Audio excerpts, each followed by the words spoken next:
أحمد ربي وأشكره وأتوب إليه وأستغفره، وأشهد أن لا إله إلا الله وحده لا شريك له الأسماء الحسنى، وأشهد أن نبينا وسيدنا محمدًا عبده ورسوله المجتبى. اللهم صل وسلم وبارك على عبدك ورسولك محمد وعلى آله وصحبه ذوي العلم والتقى. أما بعد، فاتقوا الله حق التقوى وتمسكوا من الإسلام بعروة الوثقى. عباد الله،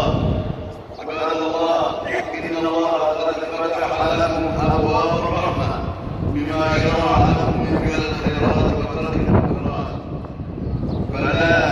فلا يغلق أحد على نفسه باب الرحمة بمحافظة الله تعالى بالذنوب والمعاصي.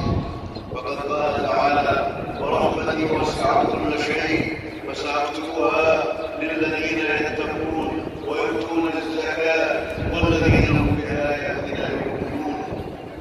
واغتنم أيها العبد زمن العافية.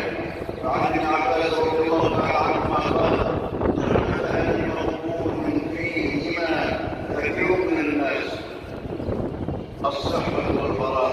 رواه البخاري.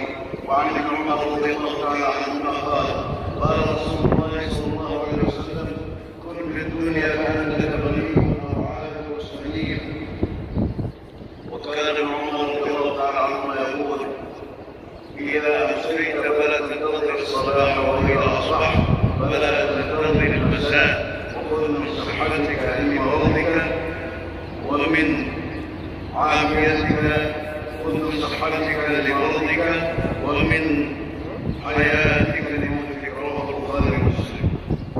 أيها المسلمون، قال الله تعالى: إن الله وملائكته يصلون على النبي يا أيها الذين آمنوا صلوا عليه وسلموا تسليما. وقد قال صلى الله عليه وسلم: صلى عليه صلاة واحدة صلى الله عليه عشرا. وصلوا وسلموا على سيد الأولين والآخرين وإمام المرسلين.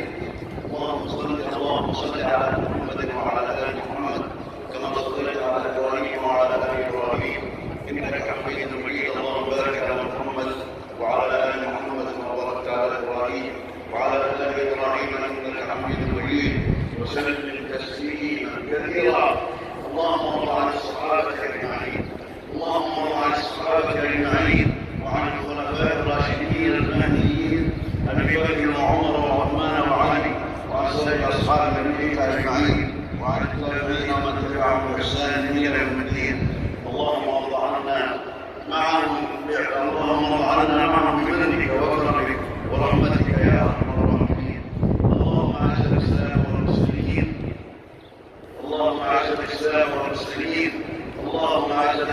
والمسلمين، وأذل الكفر والكافرين والشرك والمشركين يا رب العالمين، ودمر أعداءك أعداء الدين.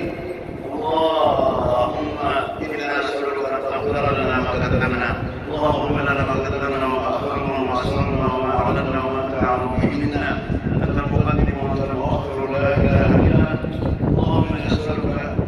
اللهم إنا نسألك اليقين والإيمان الذي ترضى به عنا يا ذا الجلال والإكرام، وأن تثبتنا على ذلك عنا وأنت راض عنا يا ذا الجلال والإكرام.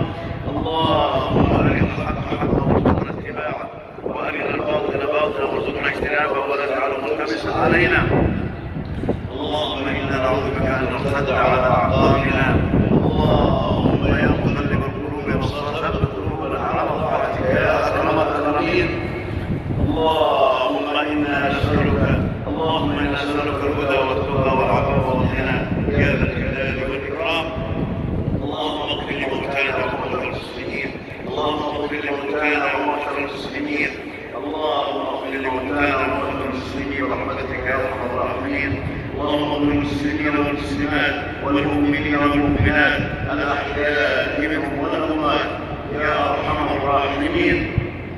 اللهم إنا نسألك يا ذا الجلال والإكرام، اللهم إنا نسألك أن تعيذنا، اللهم أعذنا وذرياتنا من إبليس وذريته وشياطينه وجنوده يا رب العالمين. اللهم أعذ المسلمين من الشيطان الرجيم وذريته يا رب العالمين إنك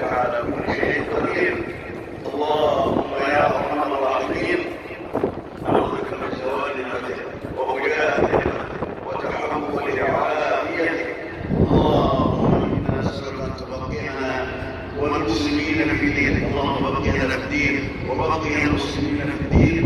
اللهم افتح علينا وعلى المسلمين برحمتك يا ارحم الراحمين. اللهم اغفر بلادنا من كل شر مكروه. اللهم اغفر بلادنا من كل شر مكروه يا ذا الجلال والاكرام. اللهم وفق عبدك خادم الحرمين الشريفين لما تحب وترضى. اللهم وفقه لهداه واجعل عمله برضاه واعن على كل خير يا ذا الجلال والاكرام. اللهم وفقه للرأي السديد والعمل الرشيد. اللهم وفق ولي عهده لما تحب وترضى.